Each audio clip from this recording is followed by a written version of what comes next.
जय हिंद दोस्तों, मैं हूं आपका दोस्त के बी और डेली करंट अफेयर्स के एक नए वीडियो में आप सभी का स्वागत है। तो आइए इस वीडियो की हम शुरुआत करते हैं। प्रत्येक वर्ष सेना दिवस कब मनाया जाता है, यानी कि बात हो रही है आर्मी डे की। तो ध्यान रखिएगा, प्रत्येक वर्ष 15 जनवरी को मनाया जाता है आर्मी डे। अब ये दिवस हमारा 15 जनवरी को ही क्यों होता है? क्योंकि इसी दिन 1949 में हमारे भारत के पहले कमांडर इन चीफ बने थे के एम करियप्पा साहब।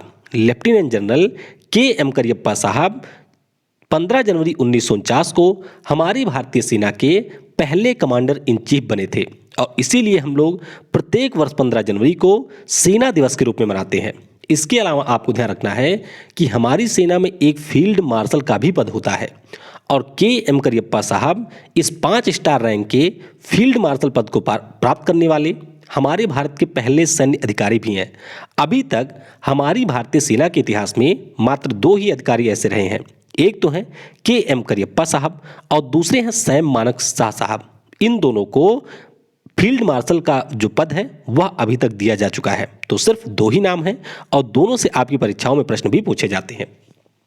अब आगे अगर हम लोग बात करें तो 15 जनवरी 1949 को ये हमारे कमांडर इन चीफ बन गए थे और 14 जनवरी 1953 को के एम करियप्पा साहब सेवानिवृत्त हुए थे। इसीलिए हम लोग 14 जनवरी को, यहाँ फरवरी नहीं है, ये है 14 जनवरी, तो 14 जनवरी को भूतपूर्व सैनिक दिवस मनाया जाता है। तो ये दोनों दिवस आपको ध्यान रखने हैं।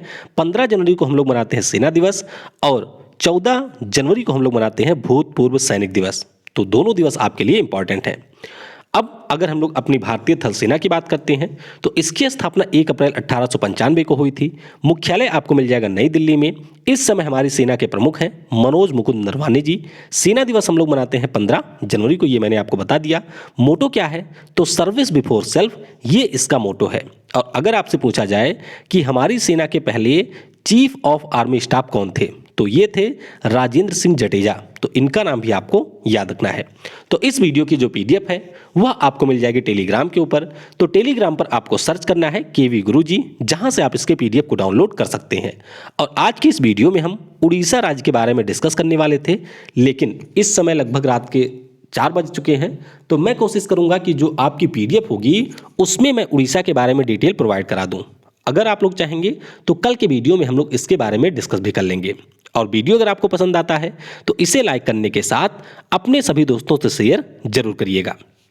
अगला प्रश्न है, जनवरी 2021 में 32वां सड़क सुरक्षा सप्ताह यानी कि रोड सेफ्टी वीक कब मनाया जा रहा है? तो ये हमारा मनाया जा रहा है 11 से लेकर के 17 जनवरी तक। तो इस प्रश्न का ऑप्शन ए करेक्ट होगा। तो जो हमारे यहाँ पर सड़क पर यात्रा के दौरान दुर्घटनाएं होती हैं, उन दुर्घटनाओं से बचाव के प्रति लोगों को जागरूक करने के लिए यह सड़क सुरक्षा सप्ताह मनाया जाता है। तो ये आप ध्यान रखेंगे। हालांकि अभी जो हमारे यहाँ पर रोड, हाईवे और परिवहन मंत्रालय है, उन्होंने ये कह दिया है कि 18 जनवरी से लेकर के 17 फरवरी तक हम लोग सड़क सुरक्षा माह भी मनाएंगे, यानी कि रोड सेफ्टी मंथ भी मनाएंगे। तो परीक्षा में अगर आपसे सड़क सुरक्षा सप्ताह के बारे में पूछा जाए तो ये 11 से 17 जनवरी, और अगर आपसे सड़क सुरक्षा माह के बारे में पूछा जाए तो ये मनाया जाएगा 18 जनवरी से लेकर के 17 फरवरी तक। थीम की बात करते हैं तो safe yourself to save your family, यानी कि अपने परिवार को बचाने के लिए पहले आप स्वयं अपनी रक्षा करिए, ये इस बार का विषय है। और हमारे वर्तमान में रोड, हाईवे और परिवहन मंत्री हैं नितिन गडकरी साहब, जो कि एमएसएमई मामलों के भी मंत्री हैं। अगला प्रश्न है, जनवरी 2020 में जारी हुरून ग्लोबल 500 रैंकिंग में किस वैश्विक कंपनी ने शीर्ष स्थान प्राप्त किया? तो शीर्ष स्थान यहां पर मिला है एप्पल कंपनी को, यानी कि इस प्रश्न का ऑप्शन बी करेक्ट होगा। अब 1 दिसंबर 2020 को जो भी दुनिया की टॉप 500 कंपनियां हैं उनकी मार्केट वैल्यू के आधार पर इस रिपोर्ट को जारी किया गया, यानी कि उस कंपनी की टोटल वैल्यू कितनी है उसके आधार पर रिपोर्ट को जारी किया गया। तो रिपोर्ट में यह बताया गया कि जो अमेरिका की एप्पल कंपनी है इसकी टोटल वैल्यू है $2.1 ट्रिलियन।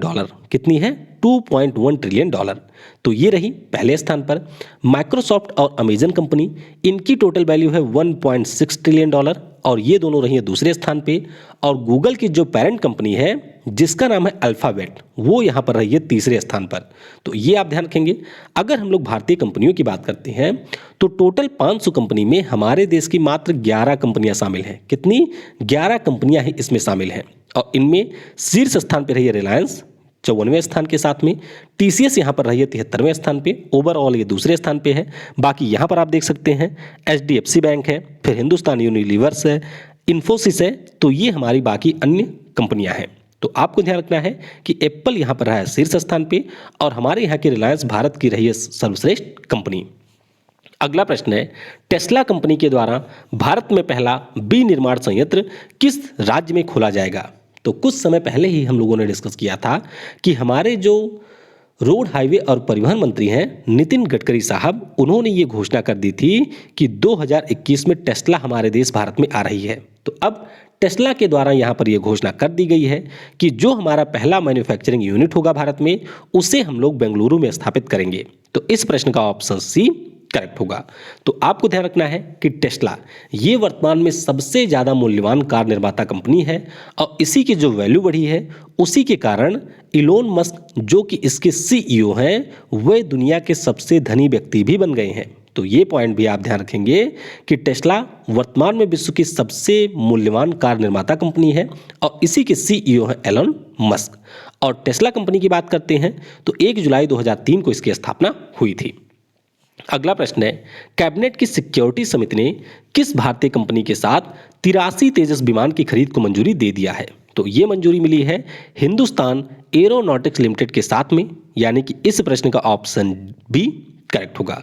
अब अगर आपको याद हो तो पिछले साल भी हम लोगों ने इसके बारे में डिस्कस किया था कि हमारे यहाँ पर जो रक्षा मंत्रालय है उनके द्वारा ये घोषणा की गई थी कि हम लोग 83 तेजस विमान खरीदेंगे। तो एक बार घोषणा के बाद में जो हमारी यहाँ पर सिक्योरिटी कमेटी होती है कैबिनेट की, उसके द्वारा जब मंजूरी मिल जाती है तो फाइनली जाकर के कोई भी डील फाइनल होती है।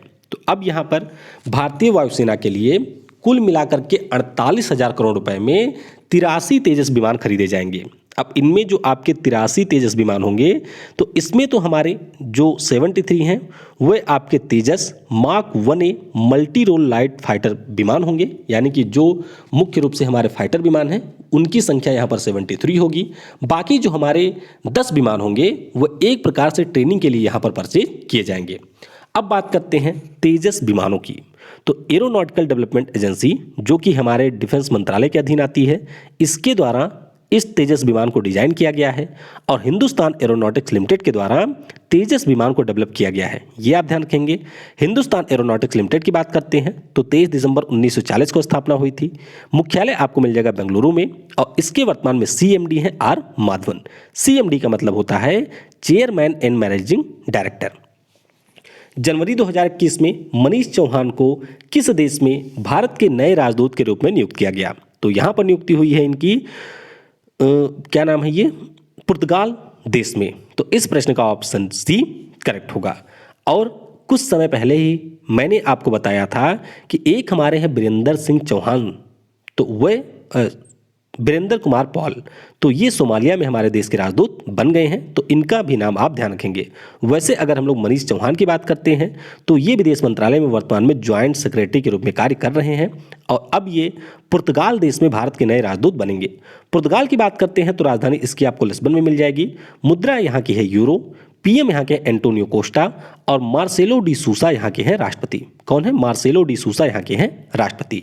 और एंटोनियो कोस्टा से आप ध्यान रखेंगे एंटोनियो गुटेरस का भी नाम। तो एंटोनियो गुटेरस जो कि इस समय संयुक्त राष्ट्र के महासचिव हैं, वे भी आपके पुर्तगाल देश से ही हैं। तो ये भी आप यहाँ से ध्यान रखेंगे।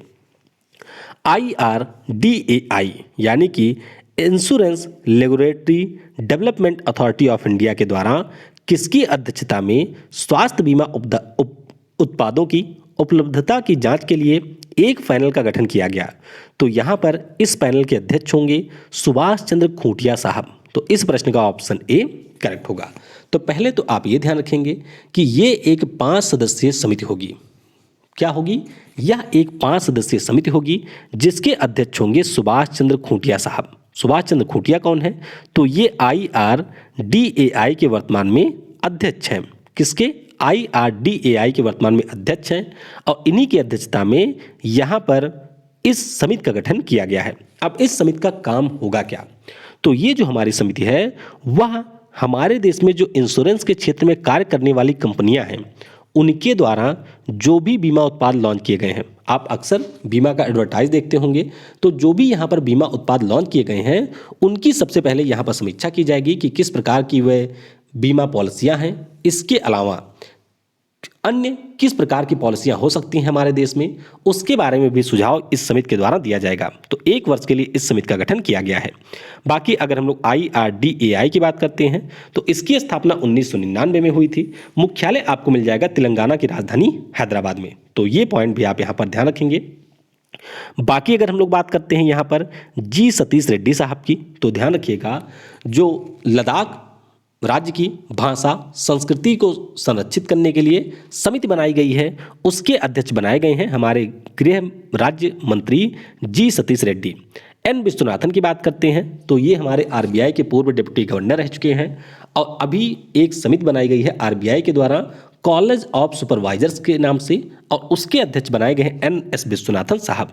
RS शर्मा की बात करते हैं तो ट्राई के ये पूर्व हमारे अध्यक्ष रहे हैं और कोविड-19 वैक्सीन के प्रशासन पे जो समिति बनी है उसके अध्यक्ष RS शर्मा साहब। तो काफ़ी सारी समितियां हमारे इसी जनवरी माह में गठित कर दी गई हैं और इनके बारे में आपको थोड़ा सा ध्यान रखना है।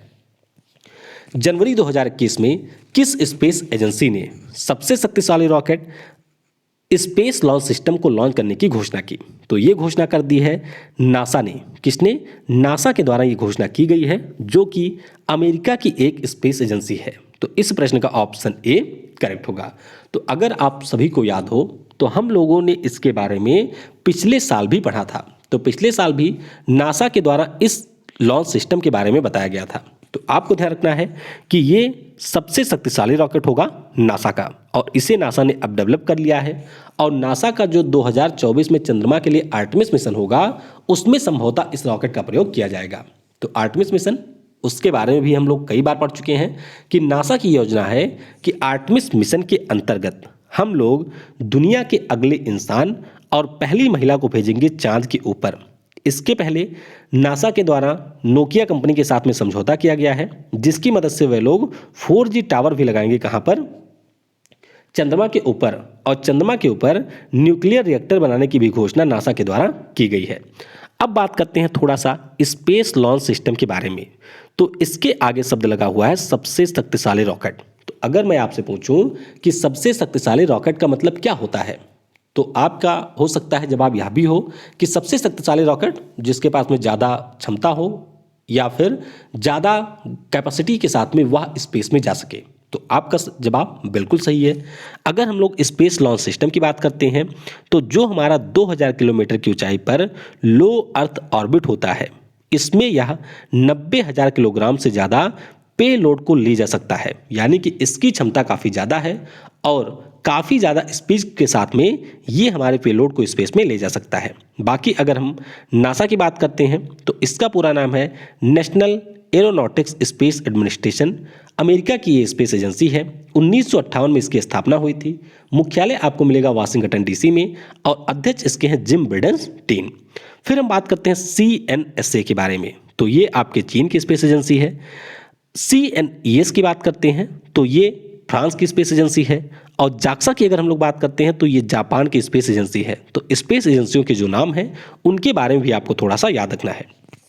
अगला प्रश्न है नीति आयोग के द्वारा महिला उद्यमिता प्लेटफॉर्म को लॉन्च करने के लिए किस कंपनी के साथ में समझौता किया गया? तो ये समझौता यहाँ पर हुआ है फ्लिपकार्ट कंपनी के साथ में, यानी कि इस प्रश्न का ऑप्शन डी करेक्ट होगा। तो फिलहाल के लिए आपको ये ध्यान रखना है कि नीति आयोग ने अभी जो ई-कॉमर्स कंपनी है फ्लिपकार्ट इसके साथ में एक साझेदारी कर ली है। अब साझेदारी में होगा क्या? तो इस साझेदारी के माध्यम से द वीमेन इंटरप्रेन्योरशिप प्लेटफॉर्म को विकसित किया जाएगा। अब ये प्लेटफॉर्म करेगा क्या? तो ये प्लेटफॉर्म मुख्य रूप से काम करेगा कि जो भी हमारे देश में महिला उद्यमी हैं वे एक दूसरे से आपस में इस प्लेटफॉर्म के माध्यम से कनेक्ट हो सकती हैं, और इसी के लिए यहाँ पर महिला उद्यमिता प्लेटफॉर्म को नीति आयोग के द्वारा डेवलप किया जाएगा। नीति आयोग की बात करते हैं तो स्थापना इसकी 1 जनवरी 2015 को हुई थी। मुख्यालय आपको नई दिल्ली में मिलेगा। अध्यक्ष इसके हैं नरेंद्र मोदी, उपाध्यक्ष इसके हैं राजीव कुमार, और इसके सीईओ हैं अमिताभ कांत। बाकी फ्लिपकार्ट कंपनी के बारे में आपको नीचे कमेंट में बताना है कि इसका मुख्यालय कहाँ पर है, किसने इसकी स्थापना की थी, और वर्तमान में इसके सीईओ कौन है। पेरेंट कंपनी का नाम भी अगर आप बता सकते हैं तो उसका नाम भी आप नीचे कमेंट में बताइएगा। सदर जापारोवा किस देश के नए राष्ट्रपति के रूप में निर्वाचित हुए? तो ये भाई साहब किर्गिस्तान देश के नए राष्ट्रपति बन गए हैं। तो इस प्रश्न का ऑप्शन सी करेक्ट होगा। तो बस आपको ध्यान रखना है कि अभी राष्ट्रपति पद का चुनाव हुआ किर्गिस्तान में, जहां पर कुल मिलाकर के 79% मत मिल गए सदर जापारोवा को, और इसी के साथ में ये अगले राष्ट्रपति होंगे किर्गिस्तान देश के। किर्गिस्तान की बात करते हैं तो ये हमारे मध्य एशिया का एक देश है, जिसकी राजधानी आपको बिश्केक में मिलेगी। मुद्रा यहाँ की है किर्गिस्तानी सोम। आरबीआई के द्वारा किसकी अध्यक्षता में डिजिटल ऋण से होने वाली धोखाधड़ी को रोकने के लिए एक समिति का गठन किया गया? तो इस समिति के अध्यक्ष होंगे जयंत कुमार दास, यानी कि इस प्रश्न का ऑप्शन बी करेक्ट होगा। तो जयंत कुमार दास की अगर हम बात करें तो ये इस समय है आरबीआई के निदेशक, और आपने देखा होगा कि कई सारे हमारे ऐसे ऐप होते हैं जिनके बारे में एडवर्टाइज आपको विभिन्न स्थानों पे देखने को मिलती है। वो ऐप करते क्या हैं? तो उनके द्वारा किया जाता है इस प्रकार से बिजनेस कि वे आपको लोन प्रोवाइड करते हैं। क्या करते हैं? लोन प्रोवाइड किया जाता है उन ऐप के माध्यम से।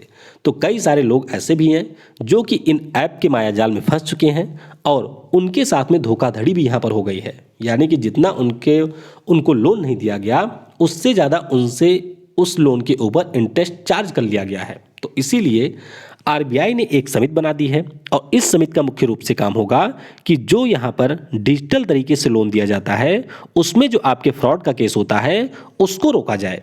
और इसके अंतर्गत ये लोग सुझाव देंगे कि किस प्रकार से इस प्रकार की जो हमारे देश में कंपनियां हैं उनको रेगुलेट किया जाए। तो इसी के बारे में सुझाव यहाँ पर दिया जाएगा। तो ये आप ध्यान रखेंगे। बाकी आरबीआई की बात करते हैं तो स्थापना 1 अप्रैल 1935 को हुई थी। मुख्यालय आपको मुंबई में मिलेगा। गवर्नर इसके हैं शक्तिकांत दास, जो कि इसके 25वें नंबर के गवर्नर हैं। अच्छा, प्रीति पंत अभी एक समिति की अध्यक्ष बनी है। उस समिति का नाम आपको नीचे कमेंट में बताना है। और दक्षिण एशिया में जो ऊर्जा के लिए एक समिति बनाई गई है उसके अध्यक्ष बनाए गए हैं राम विनय शाही। कौन है? राम विनय शाही। तो इस तरीके से जो हमारे सबसे महत्वपूर्ण प्रश्न थे उनको हमने डिस्कस कर लिया है। अब आइए कुछ अन्य चीजें भी जान लेते हैं। विश्व डोपिंग रोधी एजेंसी, जिसका मुख्यालय आपको कनाडा के मॉन्ट्रियल में मिलेगा, इसके द्वारा अभी anti doping education and learning platform को लॉन्च किया गया है। यानी कि जो भी हमारे विभिन्न देशों के खिलाड़ी हैं उनको शिक्षित करने के लिए anti doping education and learning platform को लॉन्च किया गया है।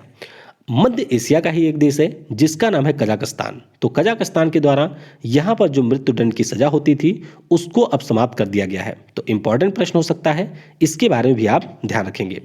अच्छा, दक्षिण अफ्रीका का एक देश है अर्जेंटीना। अर्जेंटीना जहां के खिलाड़ी हैं लियोनेल मेसी।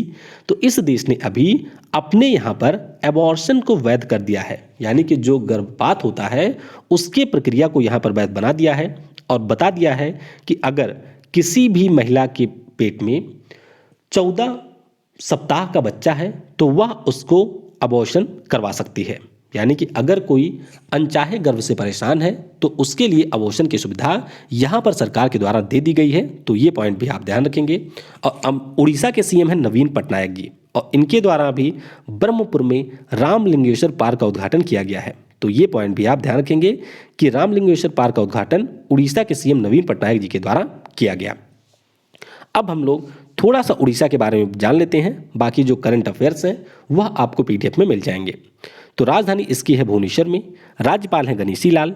मुख्यमंत्री यहाँ के हैं नवीन पटनायक बीजू जनता दल से। लोकसभा में यहाँ से 11-21 सीटें हैं। राज्यसभा में यहाँ से 10 सीटें हैं। विधानसभा से बात करते हैं तो 147 सीटें आपको मिलेंगी। मुख्य न्यायाधीश यहाँ के अभी नए बने हैं डॉक्टर एस मुरलीधर। उच्च न्यायालय आपको कहाँ पर मिलेगा? तो ये मिल जाएगा आपको कटक में। फिर हम लोग बात करते हैं राष्ट्रीय पार्क की। तो राष्ट्रीय पार्क आपको दो मिलेंगे, एक है सिमलीपल, दूसरी है भितरकनिका। टाइगर रिजर्व की बात करते हैं तो ये आपको मिलेगा सिमलीपल और सतकोसिया में, यानी कि दो टाइगर रिजर्व भी हैं। अगर हम लोग बायोस्फीयर रिजर्व की बात करते हैं तो सिमलीपल यहाँ का बायोस्फीयर रिजर्व है। मंदिरों की अगर हम लोग बात करते हैं तो लिंगराज का मंदिर, जगन्नाथपुरी का मंदिर, कोणार का मंदिर, गुदिंजा का मंदिर, मुक्तेश्वर का मंदिर और ब्रह्मेश्वर का मंदिर आपको मिल जाएगा।